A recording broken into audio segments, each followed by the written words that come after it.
Es la Eucaristía del lunes, semana 27, tiempo ordinario, ciclo C de lecturas. Si estamos acompañando a Jesús a la subida en Jerusalén, entonces estas lecturas nos ayudan muchísimo en el tema del discipulado. Primero, San Pablo habla a los Gálatas. Bueno, San Pablo habla contigo en la primera lectura de hoy, en el capítulo 1, versos 6 al 12. Me maravilla, me sorprende, si quieres me lastima, me da pesar, me preocupa, que tan pronto ustedes hayan abandonado a aquel que nos llamó a la gracia. Está hablando de Jesús, está hablando de Dios Padre.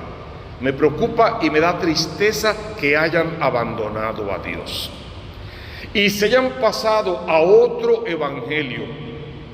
Primero, no es que haya otro evangelio, inmediatamente aclara San Pablo. Hay una sola buena noticia de salvación, hay un solo evangelio y el objeto del evangelio somos todos nosotros. El objeto de la buena noticia de salvación es tu alma, que es por aquello por lo que Jesús vino a morir en la cruz. No es que se hayan pasado a otro evangelio, porque no hay otro evangelio. Lo que pasa es que algunos los están turbando, que el demonio, como león rugiente, ronda buscando a quien devorar, y que se mueve aún dentro de la iglesia misma, y si quieres, por los ministros de la iglesia misma, si se dejan, si lo permiten, si abandonan la verdadera fe y si buscan en ellos mismos dioses falsos. Por lo tanto, aunque venga un ángel del cielo, aunque fuera uno de nosotros mismos el que le predicara un evangelio distinto, no le creas. Y la frase que usa, cuando uno la traduce, es feísima. Dice, anatema sea quien te predique un evangelio distinto. Eso significa, maldito sea el que te proclame un evangelio distinto del que Cristo te ha proclamado ya, del que Cristo le enseñó a los apóstoles y a Pablo en resurrección, los apóstoles a la iglesia verdadera y la iglesia a ti. Ese es el evangelio. Si viene alguien con un evangelio más llamativo, más atractivo, que suena mejor, pero que no es el evangelio de Cristo y está fuera de la vida sacramental de la iglesia verdadera y del quehacer de salvación al que estamos llamados, no le creas. Aunque suene mejor, porque es hechura humana, es pensamiento humano, es mala interpretación, es interpretación acomodaticia y no siempre tiene que ver con el plan de salvación de Dios, porque entre las primeras cosas que ese evangelio hace es quitar todo el sacrificio para hablar de toda la prosperidad y la bendición de un Dios al que podemos manejar a nuestro antojo. No le creas a nadie que te proclame un evangelio distinto. No le creas el evangelio de la prosperidad, ni al de la quejadera, ni al de la oposición, ni el evangelio de las tinieblas, ni el evangelio personalizado. No le creas. Solo hay un evangelio, el que Cristo nos dejó a través de la iglesia verdadera. Lo digo y lo repito, si alguien les anuncia un evangelio diferente al que recibiste, sea anatema, sea maldito. Y cuando digo esto, dice San Pablo, no intento agraciarme con los hombres, solo quiero cumplir con la voluntad de Dios. Es una lectura para ser leída, repasada, mucho más interpretada. En la mañana poco tiempo tenemos, pero es una lectura a la que tenemos que serle fiel para poder ser fiel al Evangelio de Cristo. El Señor recuerda para siempre su alianza, y su alianza contenida en su evangelio está. A ti te toca recordar para siempre su evangelio, su palabra de vida y la vida misma de la iglesia basada en la vida sacramental. Y este evangelio que conocemos de memoria, uno de los más repetidos, hay que profundizarlo para entender de verdad lo que quiere Jesús. Es un maestro de la ley, un conocedor, alguien que le enseña la ley a otros. pero que se acerca a Cristo no porque quiere saber o perfeccionarse o santificarse, sino porque cree que sabe, porque tiene su propia interpretación y porque quiere incluso engañar a Jesús con las propias palabras de Jesús. Demasiado prepotencia junta en el corazón de este varón y solo va a Cristo para ponerlo a prueba y olvida la base del Evangelio: no tentarás al Señor tu Dios. Maestro, ¿qué tengo que hacer para heredar la vida eterna? La pregunta es válida, es buena, si no fuera capciosa sería perfecta. Él le dijo: tú sabes lo que tienes que hacer. ¿Qué está escrito en la ley? ¿Qué lees en ella? Y el maestro, como sabía, además de que creía que sabía, le repitió todo el libro del Éxodo y, si quieres, todo el libro del Deuteronomio y todo lo que él sabía del mandamiento principal. Amarás al Señor tu Dios con todo tu corazón, con toda tu alma, con toda tu mente, con todo tu ser. Las palabras que hoy te digo, y por ahí le repitió toda la cantaleta, que era una cantaleta que él sabía de memoria, porque esa cantaleta no hacía vida en su vida, solo ruido en su oído y en su cabeza, que es lo que nos lleva a apartarnos del Evangelio, porque es cuando colocamos el Evangelio a nuestra disposición, cuando el Evangelio es solo ruido, nada más que ruido, y no se convierte en vida. Jesús le dice: wow, respondiste bien, qué bueno, conoces el mandamiento. Pero el maestro de la ley, que no quería quedarse dado, como decimos en el campo, automáticamente le hace otra pregunta: perfecto, entonces, ¿quién es mi prójimo? Y es lo que Jesús va a aprovechar para hacer una buena catequesis. Él explica la parábola que conocemos de memoria. Un hombre iba de Jerusalén a Jericó, y ya ahí tienes que detenerte si quieres entender la parábola. ¿Qué es Jerusalén y qué es Jericó? Jerusalén es la ciudad santa, el paraíso. Jericó es la ciudad del pecado, de la maldición.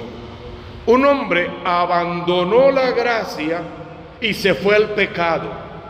Un hombre se llenó de sí mismo y se endiosó y abandonó al verdadero Dios. Un hombre inventó su propio evangelio con su propia quejadera y dejó el evangelio de Cristo con sus promesas de salvación. Eso es más o menos lo que va diciendo. Y como hizo eso, cuando iba por el camino, cayó en manos de los enemigos, cayó en manos del demonio mismo, y el demonio lo arrasó, lo desnudó, lo despellejó, lo hirió de muerte, lo ensangrentó, lo dejó como un moribundo en la calle. Inmediatamente pasan tres autoridades, no tres personas ni tres personajes. Es que leemos sacerdote y pensamos en el padre fulano de tal, y nada tiene que ver con eso. Es que pasaron tres ideas. Pasaron los que conocen la ley, que pregonan la ley y tienen que cumplirla. Y por lo general somos muy injustos con estos dos primeros, porque en fin de cuentas, ¿qué hizo el sacerdote y qué hizo el levita? Hicieron lo correcto, lo que les tocaba, lo que les mandaba la ley. Ellos iban camino a Jerusalén, camino al templo. Iban revestidos de pureza, habían hecho todas sus oraciones y todo lo que la ley les pedía, se habían vestido como la ley pide, iban perfectos para hacer lo correcto. Y se encuentran con un apaleado, con un desnudo, con un hombre ensangrentado. Tres razones por las que no pueden tocarlo ni hacer nada con él. Si entran en contacto con un cuerpo desnudo o con un muerto o con sangre, son impuros y ya no pueden entrar al templo. Pues hicieron lo correcto en lo que la ley mandaba. Es lo que Cristo va a utilizar para decirle: hasta ahí y en el Antiguo Testamento, que es lo que ustedes representan, eso estaría bien. Pero ahora, y con la nueva ley del amor que Cristo trae, eso no sirve, eso no más. Esa ley mata y esclaviza. Hay que descubrir el espíritu de la ley, la verdad de la ley. Esos, haciendo lo correcto, y se llegaron al templo, pero no al corazón de Dios. Cuidado, podemos estar en el templo, incluso yo, principalmente yo, podemos estar en el templo, pero no en el sagrario, no en el corazón de Dios, no sobre el altar de Dios, no en la consagración. Y por ende, y en ese caso, comernos a Cristo sería comer nuestra propia condenación. Es que es más profundo que lo que las palabras puedan decir, va muchísimo más allá. Y entonces viene un samaritano, uno que no tiene ley, que no cree en nada de eso, que no le importa, que representa la podredumbre, la porquería, lo extremo, lo marginado. Y como no tiene esos complejos y esos caprichos, ni esos deseos de grandeza, ni se debe a nadie, hace lo que tiene que hacer. ¿Y qué es lo que hace? Se acerca, lo toca, lo venda, lo sana, se lo lleva lo monta en su cabalgadura, lo lleva a la posada y paga por él. No paga completo porque a la vuelta pagará. ¿De verdad no entendiste? Es que es Cristo Jesús que te vio a ti herido en el camino. Y aunque es judío, se despojó de su condición divina y no hizo alarde de su categoría de Dios. Al contrario, se anonadó a sí mismo y pasando por uno de tantos actuó como un hombre cualquiera. Y así se sometió a la muerte, y una muerte de cruz. Y así logró tu liberación y tu salvación. Y por eso, sin los complejos y las desmedidas ideas del fulano perfecto, lo agarró en sus brazos, lo tomó en sus brazos. Lo montó sobre su cabalgadura. Pero ¿cuál es la cabalgadura de Cristo sino la cruz? Lo montó sobre su propia cruz y allí lo lavó con su sangre preciosa. Y le untó aceite y vino, todos los signos de la vida sacramental de la iglesia, Eucaristía y unción de los enfermos. ¿Qué más quieres que Jesús haga por ti? Es Jesús pasando por tu vida herida, viéndote desnudo, apaleado, ensangrentado, moribundo y teniendo compasión y misericordia de ti.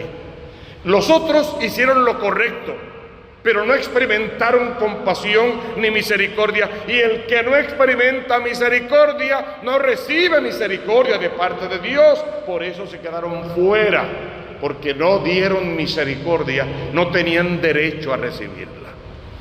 Entonces, cuando Jesús te monta en su cabalgadura y te lava con su sangre preciosa, a la vez te envía. Ve tú y haz lo mismo. Es como termina el Evangelio. Ajá, ¿y quiénes son los desnudos de tu camino, y los apaleados de tu camino, y los ensangrentados y los moribundos? Empecemos por la lista de ancianos abandonados que tenemos en esta parroquia y en todas las parroquias, en el cerro y en todas partes. Listas largas de gente abandonada por sus hijos, por la iglesia, por el gobierno y a veces hasta por ellos mismos, que ya solo quieren morir y no más. Piensa en el montón de mujeres golpeadas, maltratadas, abusadas, violentadas, llevadas a menos por la furia de un energúmeno que no sabe ser hombre, que ni siquiera parece un hombre, es un animal. Piensa en el montón de niños mal tocados, desnutridos, malqueridos, golpeados, insultados en el seno de su propia casa por la propia madre que los parió o por un sinvergüenza que ni siquiera los engendró y se cree con derecho sobre esa vida. Piensa en cuánta gente desnuda, realmente desnuda. Tenemos ahí a la vera del templo parroquial un montón de desnudos. Te toca cargarlos al hombro, llevarlo sobre tu cabalgadura. No, pero en mi Tacoma último modelo no lo puedo montar porque es que apesta, imagínate, apesta. Después mi Tacoma va a apestar. Lo que nos apesta es la vida y el mal sentido que tenemos del Evangelio y la poca empatía que tenemos con el necesitado y la mala definición que tenemos del prójimo. El próximo es aquel a quien podemos abrazar y huele a Chanel o algo parecido, pero si huele a moribundo o a hombre de calle es un poquito más difícil. Nos falta despojarnos de nuestra categoría de dioses y, pasando por uno de tantos, acercarnos al que más necesita. Y encima nos damos el lujo de criticar a los que sí lo hacen, de llamarlos fanáticos, enfermos mentales y un montón de nombres más que le ponemos porque hacen lo que tienen que hacer, y nos burlamos de los que sí lo hacen y hasta los juzgamos mal. Mira con quién se junta, mira cómo es.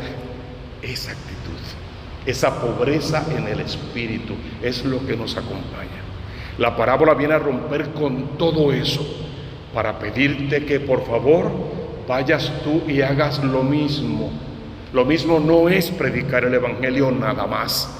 Lo mismo es llevar el Evangelio a la vida y llegar a la vida con el Evangelio de todos esos desnudos, moribundos, apaleados y ensangrentados que tenemos al camino. Y a veces, por culpa del pecado, tú y yo somos los peores desnudos y moribundos de la iglesia. Hay que revestirnos, pero de Cristo, si no, no valdría la pena.